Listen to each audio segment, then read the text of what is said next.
சாந்தி. 22/7/2025 காலை முரளி. ஓம் சாந்தி. பாப் தாதா, மதுவனம். சாராம்சம்.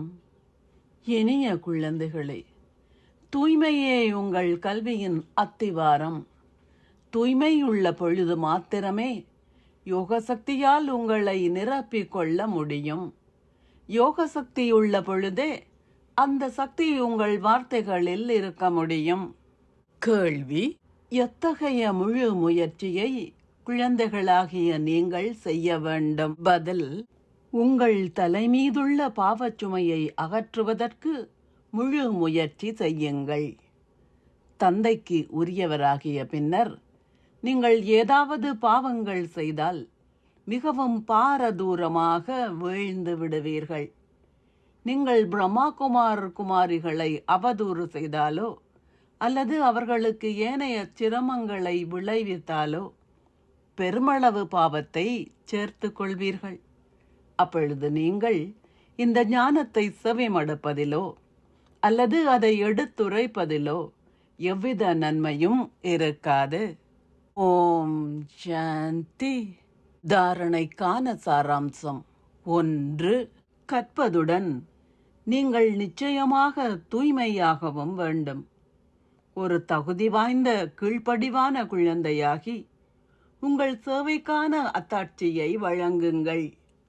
ஸ்ரீமத்தை பின்பற்றி உங்களை மேன்மையானவர் ஆக்குங்கள். 2. உங்கள் பணத்தை வீணாக்காதீர்கள்.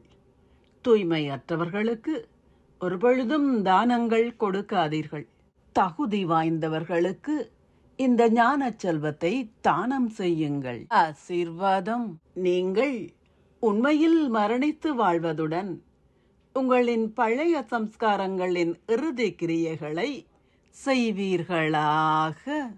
ஒருவர் இறக்கும் போது அந்த உடல் தகனம் செய்யப்படுகின்றது. அதனூடாக அந்த பெயர் உருவம் முற்றிலும் முடிவடைந்து விடுகின்றது. அதேபோல் குழந்தைகளான நீங்கள் மரணித்து வாழும்போது உங்களின் சரீரங்கள் அதேயாக இருந்தாலும் உங்களின் பழைய சம்ஸ்காரங்கள், ஞாபகங்கள் மற்றும் சுபாவத்தை நீங்கள் எரிக்கின்றீர்கள்.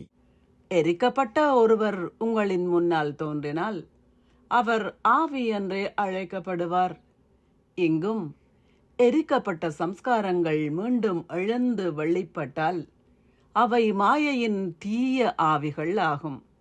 அந்த தீய ஆவிகளை விரட்டிவிடுங்கள். அவற்றை பற்றி பேசாதீர்கள். ஸ்லோகம்.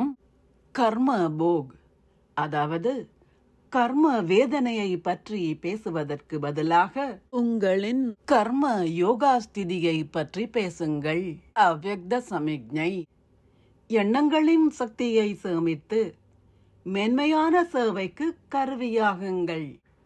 ஓர் அரசன் தானே ஒரு பணியை செய்வதில்லை, ஆனால் அவர் அதை செய்விக்கின்றார்.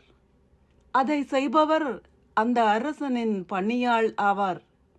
ஓர் அரசனின் பணியாள் அவருக்கு சரியான முறையில் சேவகம் செய்யாவிட்டால் அவரின் ராஜ்யம் ஸ்திரம் அற்றதாகிவிடும். அதேபோல் ஆத்மாவும் செயல்களை செய்விக்கின்றார். அந்த செயல்களை செய்பவர் விசேடமான திரிமூர்த்தி சக்திகள், மனம், புத்தி, சம்ஸ்காரங்களாகும். இவற்றின் மீது முதலில் உங்களுக்கு ஆளும் சக்தி இருக்க வேண்டும். அப்போது உங்களின் பௌதீக அங்கங்கள் இயல்பாகவே சரியான முறையில் அதற்கேற்ப இயங்கும். ஓம் சாந்தி. நன்றிகள் பாபா.